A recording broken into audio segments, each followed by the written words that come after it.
Hey friends, it's Laura with Laura's Handmade Haven. Welcome or welcome back. I'm so glad you joined me today. This is week 4 for our Let's Bake Quilt Sew-Along. This week we're going to be working on the egg carton, the Let's Bake sign, the cocoa jar, and the milk bottle. So we have a lot of things to do and a lot of shapes to turn and a lot of fun to be had as well. So let me show you first my design board because it has all my blocks on it. So I'll just kind of talk through some of those and tell you what I've done already and what we're going to be showing in the video today. So on the design board are the 4 blocks that we're going to be working on. First of all, we do have that milk bottle up here. And really for that one, you're going to have to do a DIY for your milk inside that bottle. Just look in the sew along guide or look on my cheat sheet and it will give you the dimensions for the rectangle that you're drawing on your pellon. And then you'll just simply sew that onto your fabric. Now, since we're making a milk bottle, don't forget you could customize this. You could definitely have strawberry milk or chocolate milk, or you could stay with plain white milk. But whatever you choose, it's going to be great. And it's your quilt, so don't forget that there's no wrong color for your milk. The next one up is our cocoa jar, and that's another little DIY rectangle that you're going to have to draw out on your interfacing. Again, those dimensions are in the sew along guide and also on the cheat sheet that I've given to you in the description box down below. So you'll have a label for that. You're also going to be making some bias tape for both your milk bottle and your cocoa jar. In addition to that, we're making that really cool egg carton. I'm super excited about that. And I have some tricks to share with you on those eggs and the carton themselves. So make sure you check that out later in the video. And then last but not least is our Let's Bake sign. Now that Let's Bake sign is made with bias tape, and that is true bias tape. Do not cut those strips with a fabric or length of fabric. You want to make sure you're cutting them on the bias at that 45-degree angle. If you have questions on how to create that, make sure you check out my video on how to make bias tape. I walk you through how to do straight grain and a true bias tape in that video. So if you need more information on that, make sure you check out that tutorial on my channel. And I will put a link to that in the description box down below as well.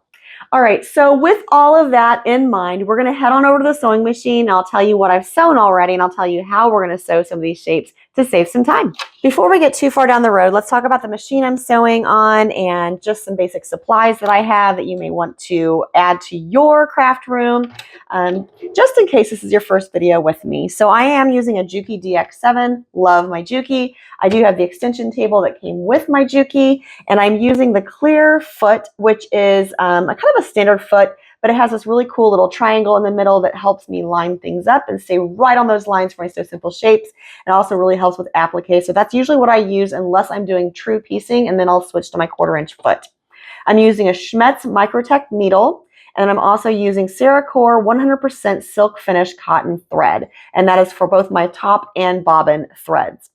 I think that is all that I am using. The other thing that I will tell you is that when I'm doing my Sew Simple shapes, I will set it on a straight stitch and I crank that stitch length down to 1.8. The default is 2.4, so that is quite the reduction in stitch length.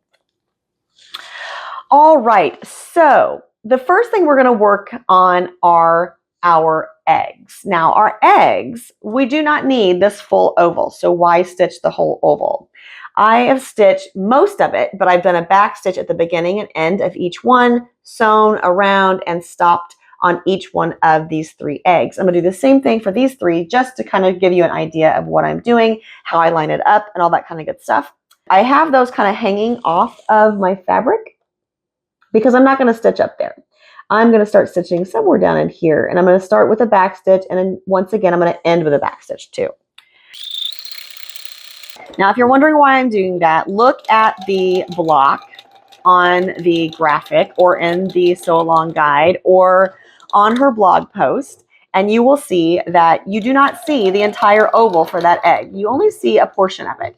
So, you know, why sew the whole thing if you don't have to? It's going to make it easier to turn, and it's going to make it just a better, less bulky block on your quilt. And I'm just jumping in between over to the next line, do a little back stitch, and start sewing right on that line. Now you can tell that I'm keeping my hand there and I'm kind of dragging the fabric around. That's why it's important to have good moisturizer because this pellon will definitely dry out your fingers. With the egg cups, I'm not sewing this top bigger opening because once again, that's going to be hidden with bias tape. It's going to be less to sew, easier to turn, and better for the block. So why sew it if I don't need to? I am, again, going to start with a back stitch and end each shape with a back stitch. Now, the only little oopsie on this is that when I traced those shapes onto my Pellon, I actually traced them thinking I was saving Pellon. I had the tops like opposite of one another across, so I do have to do a little jumpy stitch up to the next top of the cup.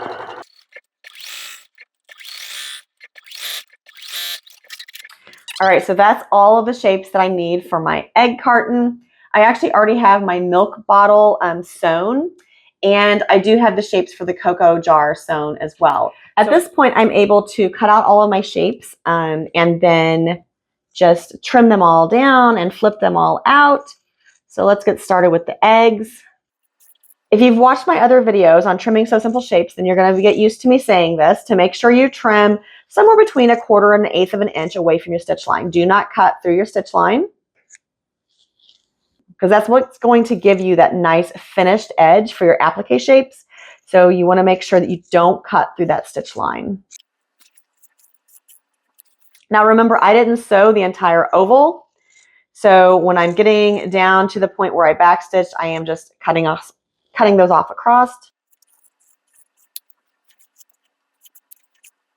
Now on the egg cups, you want to angle the corners. So just take your scissors and cut across the corner, not through your stitch line, but across that stitched corner. And that will reduce the bulk in the corner of the cup. When you go to turn it, it will lay a lot flatter. And you should do that on all corners. The other thing you want to make sure you do is cut straight across on that top edge of the cup.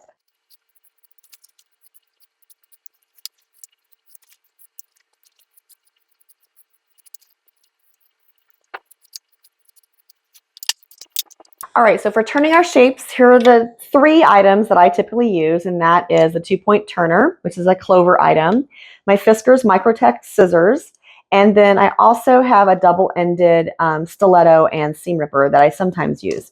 If you do not have scissors that have that sharp little point on them, then you definitely can use your seam ripper, and you just need to cut through just the Pellon or just the interfacing, but not this fabric for your Sew Simple shapes, and this is the first step to getting them turned out. Just cut through that Pellon, and then you're just going to use your fingers and work them out. All right, so here's a little label for our cocoa jar.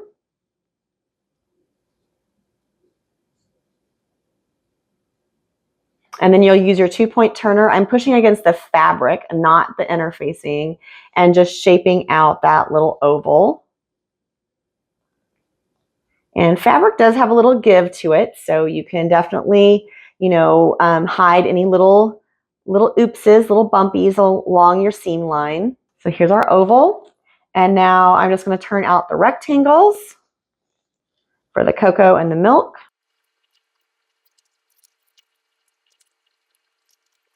And then we're going to move on over to the eggs. Now remember, our eggs are not all the way sewn, so we should be able just to push them out pretty easily with our thumb and use our 2-point turner to round the end that's going to be peeking up out of the egg cups. So we have 1 done, 5 to go. And the same thing for the egg cups, which is the bottom part of the carton. And then these will look really good once we give them a good press. All right, so I'm gonna get the rest of these turned out, and then we'll head to the ironing board to press everything and start laying out our blocks. We're gonna go ahead and do our egg carton first because it's actually the easiest block of the week. You can definitely spray these little shapes with a little best press if you want. I just have them on a wool pressing mat, and that's just gonna give me a really nice, crisp press. Now watch these little egg cups that they don't fold in weird on you.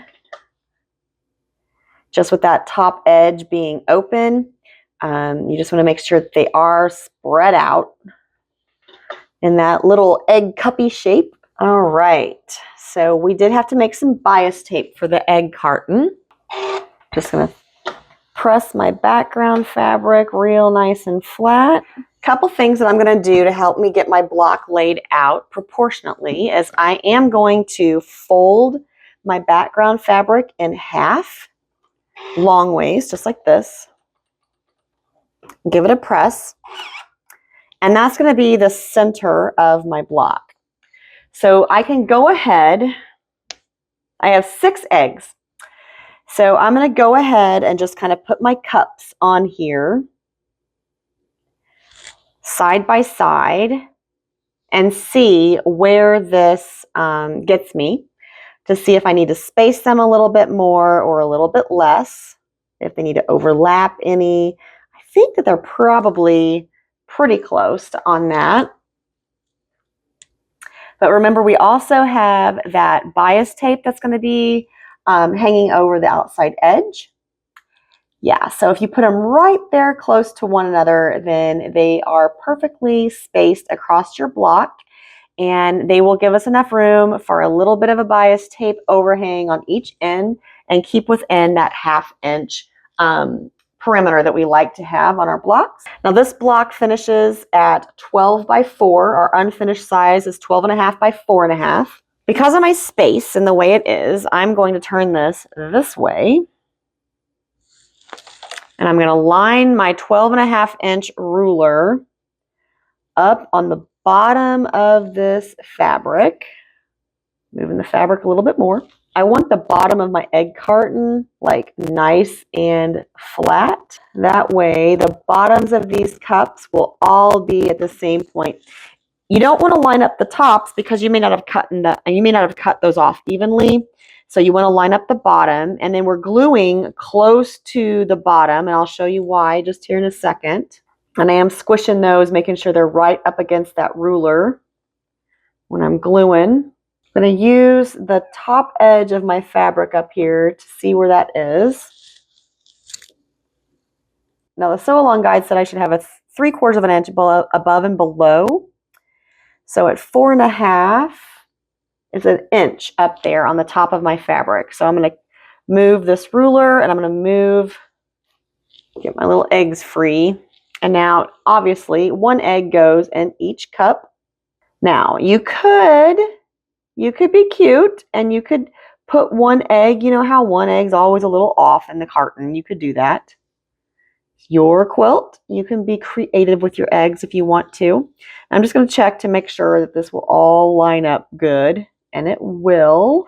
So now I'm going to glue the eggs into place.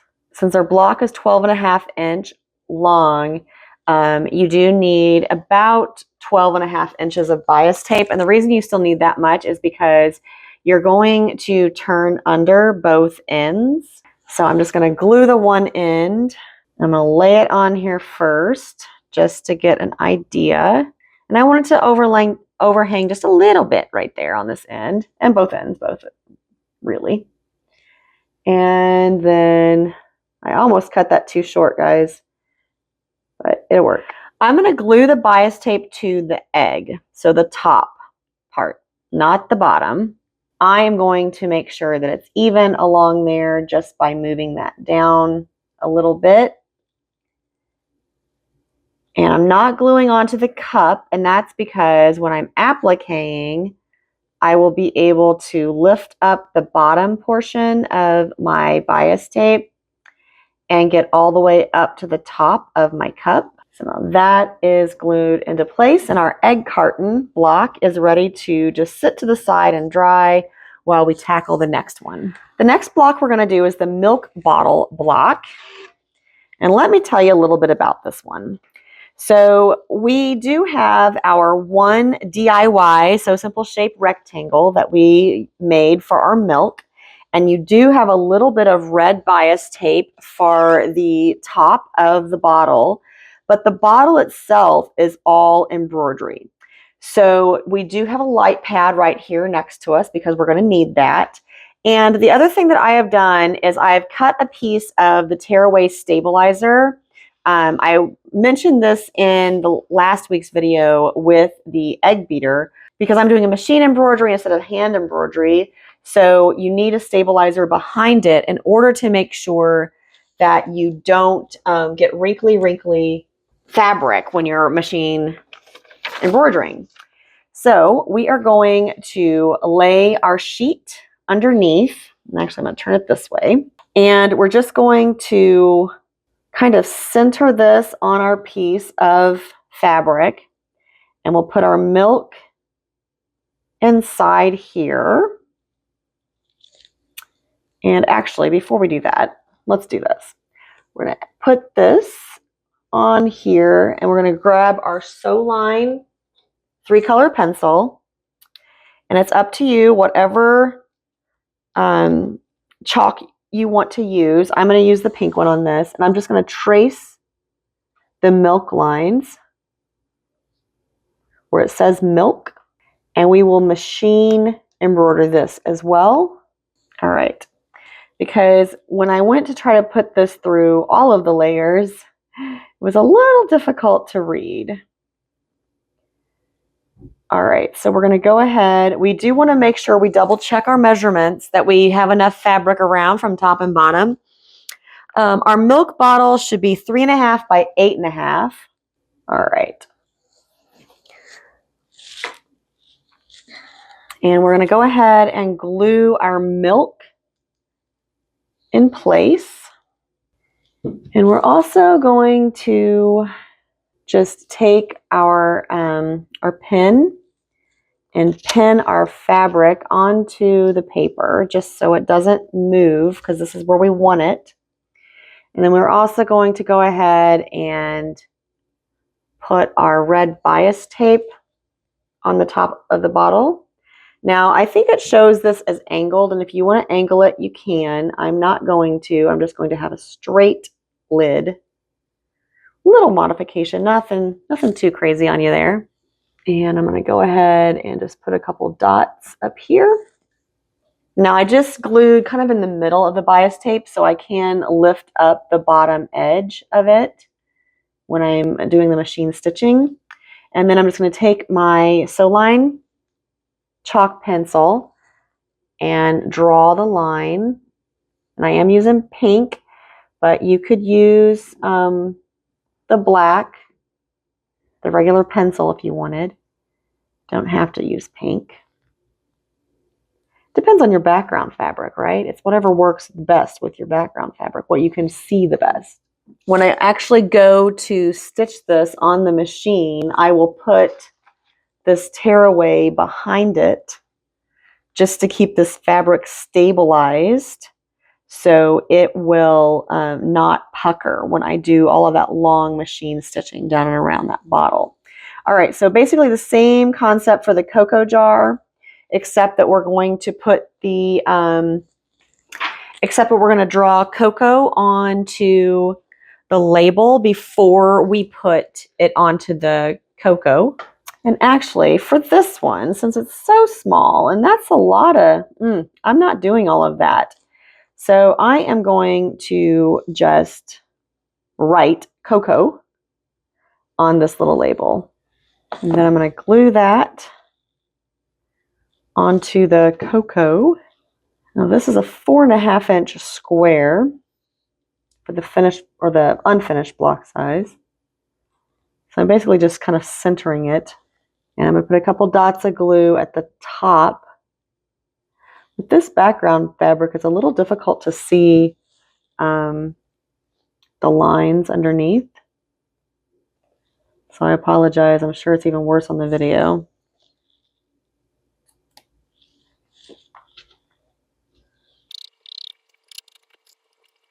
Because of those long lines that I just drew on here, this will also get stabilizer when I go to machine embroider this. Okay, last one that we are doing today for laying them out, well, machine applique still, of course, is the Let's Bake block. Now, I made a lot of bias tape, and you want bias tape for Let's Bake because there are curves. But I chose to go ahead and just draw Let's Bake onto my background fabric. And that's kind of what I would encourage you to do as well. I drew it on in pink, so I don't know how well you can see it.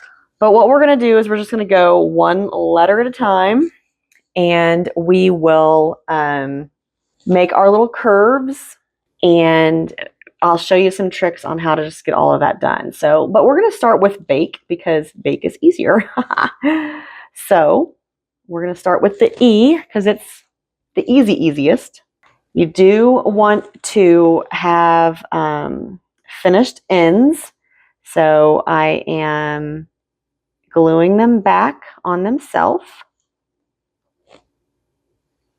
And then on these, I am going to run pretty much a full line of glue the entire way that I need. I will start with the center of the E, put it down, and then cut it.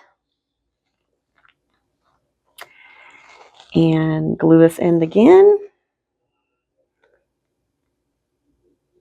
And this is a block letter, so we don't need to worry about curving here at the corner. We're just going to cut our bias tape. Now there are some curves. The A and the B both have curves. And you can see I'm putting glue the entire way. I'm not skimping. This isn't like when you try to glue so you can get around things. This is going to be a full glue process. And I did measure how much bias tape that I cut out for this project. So then I'll be able to tell you how much it actually took. And then we will hide those cut edges with the part that's coming down. And then down here, we're just going to cut it a little longer than we actually need. And then we'll just turn it under. All right, so there is one letter. Now I'll get the K done, and then we'll talk about the A.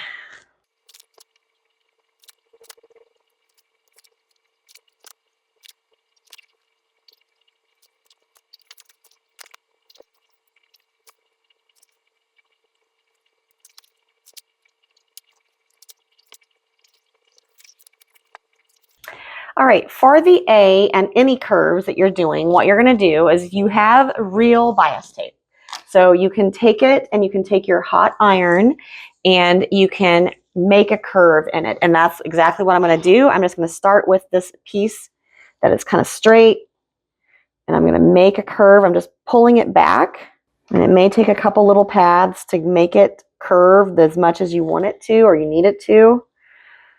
And you don't have to do this on the end if you don't want to. You can do this in the middle of the strip and then just use, off of each end.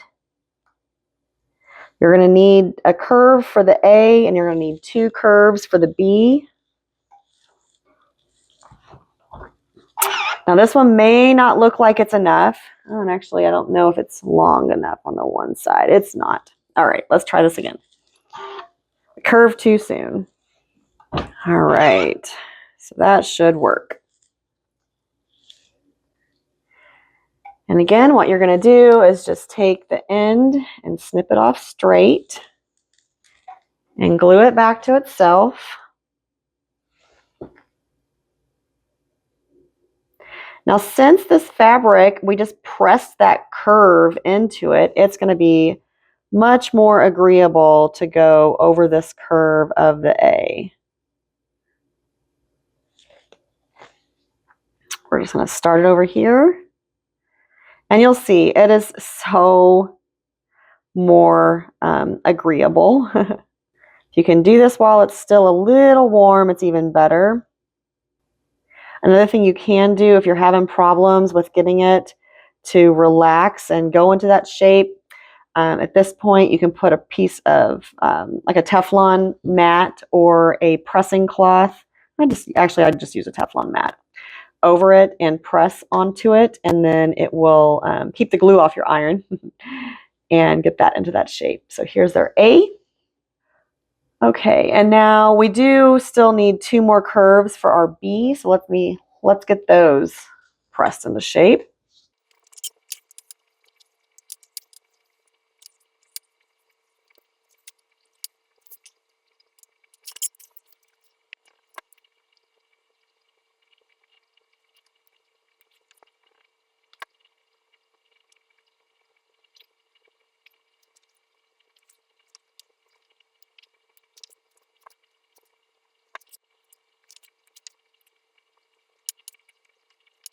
All right, so there's bake. Okay, so for let's, I would just tell you that you do not need to try to do an X or in a complete L. We just need portions of it at a time.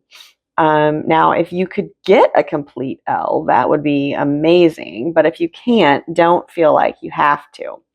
So let's just walk through this together, and hopefully you'll pick up a few tricks that you can. Now, because I do want this to look like you would write it in cursive, I do need to go from left to right. So let me get a couple of these little loops pressed into my bias tape. I moved you back for a reason because I am going to be needing to have a lot of space.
Now I'm lifting up this little part that goes up the T just a little bit to sneak that in before I make this curve up to the top of the S.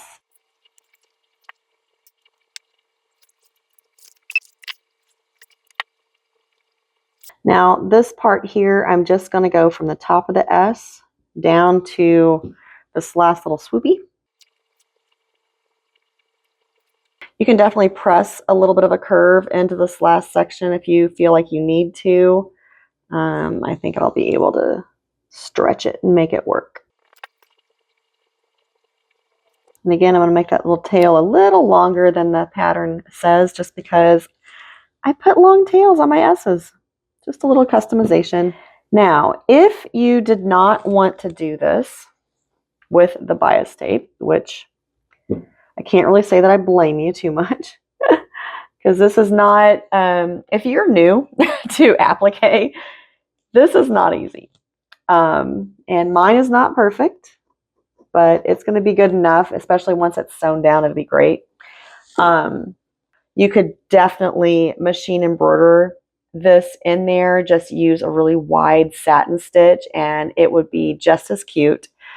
So don't feel like you have to do this bias tape letter layout if you don't want to. All right, I believe that is the last block that we have to lay out this week. And now we can move on to some machine applique and embroidery. I'm going to show you how to do the milk bottle, so you also know how to do your cocoa jar. And I'm going to start with the outside of the milk bottle. Now on my machine, I'm using basically what looks like a buttonhole stitch. And I'm just going to start up here at the top. I do have that tearaway stabilizer underneath my fabric. That is very important because if you don't have that, then you're going to probably run into some problems.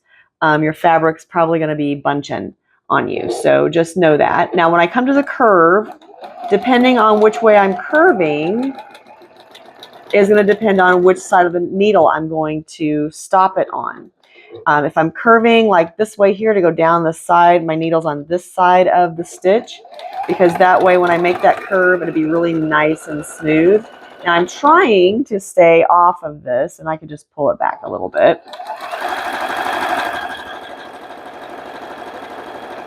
Because this is just the jar at this point, right? We're not doing anything with the milk inside, we're just doing the jar.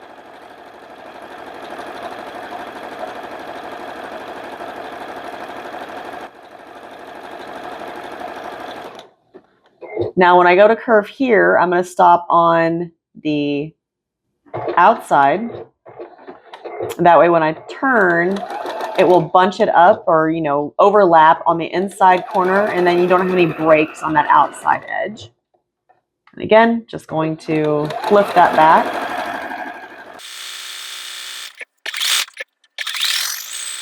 See how smooth it's keeping my fabric? The fabric's just not moving because it's kind of sticking to this tearaway and keeping it from shifting away around on me. Now, because milk is white, I am going to go ahead and applique it with the gray thread as well, just because I feel like the brown would look a little weird. But now you know that I'm using that dark brown thread on pretty much everything in the quilt. But I'm not going to use it on the milk bottle just because, on the milk, I will use it on the top, but not on the milk. Just because I feel like that would look a little strange. No one wants any brown in their white milk. All right, so then I am going to go ahead, switch this to my zigzag, which is 1.8 wide and 0.9 long. And I'm going to go around the outside of the milk shape.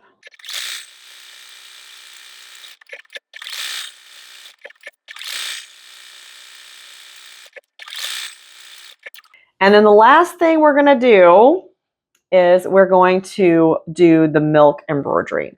And I wanted to make sure this shape here was stable before I did that. So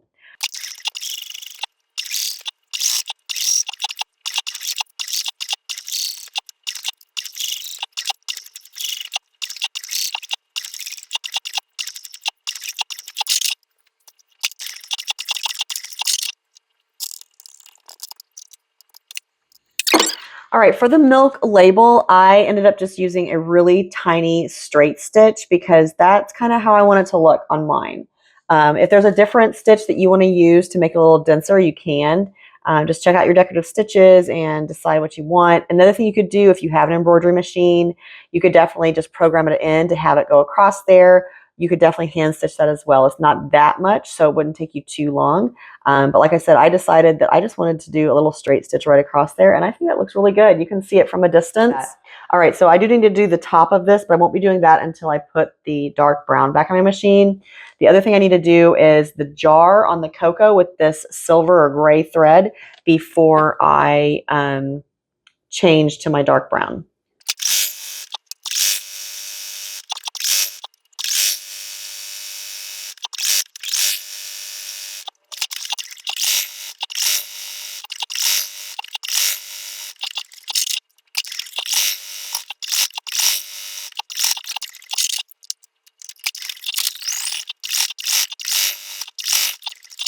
I'm going to do the same thing with this as I did with the milk, and I'm just going to do a little straight stitch.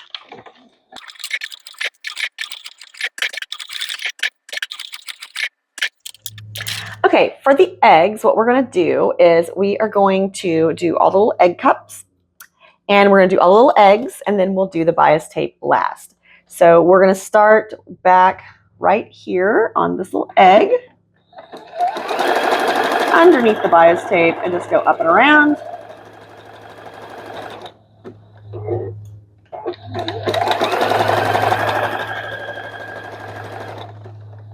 And then we're just going to kind of pull that bias tape back just a little bit because we glued on each egg in the middle, so we'll be able to kind of bend that down a little bit, not catching that bias tape on our beginning stitch or ending stitch, and then be able to keep sewing for our little eggs.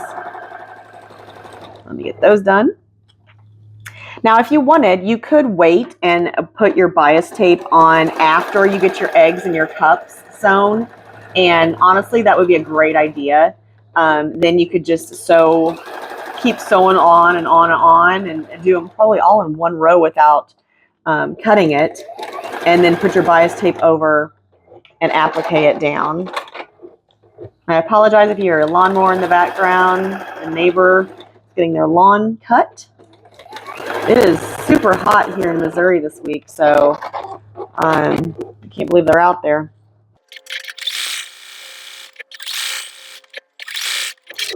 Now you might see me pulling it a little bit, but believe me, I am making sure that I am not bunching the fabric up underneath my egg or between the eggs, making sure you keep that really good and flat. Now, since the bias tape goes over top of all the egg cups, we don't have to do a stay stitch at the beginning of this.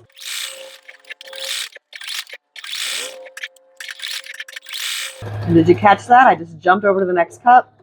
Didn't have to cut my thread because I've only glued that bias tape on the top to the eggs.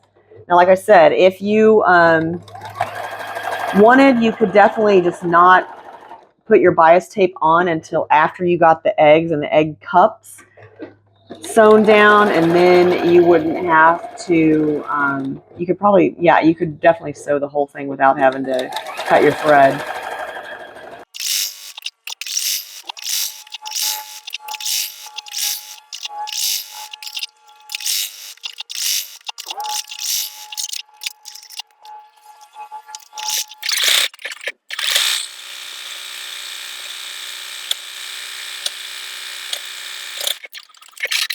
All right, that's 3 of our 4 blocks completed.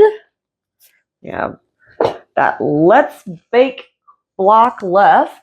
All right, so basically you just need to applique over all of your letters, starting and stopping as you see fit. I am going to start down here on the L and just start stitching along on both sides of the bias tape, just like we did for the egg beater.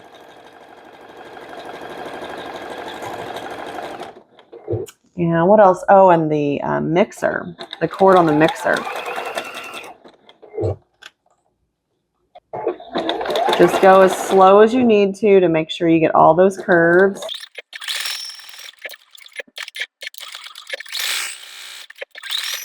Just like the mixer cord, you just kind of want to think about where you should start and stop with your stitching. And, you know, just follow the bias tape. If it goes under, then you should be skipping.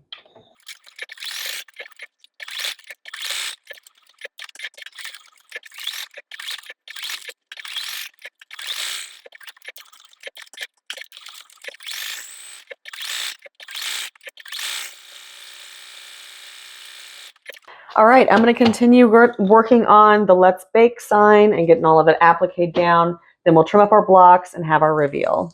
All of our blocks are appliqued, so we can trim them up now. And the first one we're going to do is the egg carton. Now we know that we left about 1/2 of an inch above and below that one. We're actually right about 5/8 of an inch.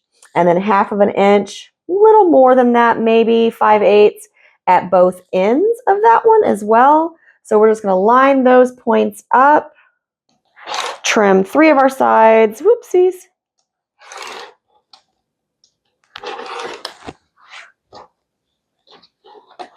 And then we'll flip it around to get it at 4.5.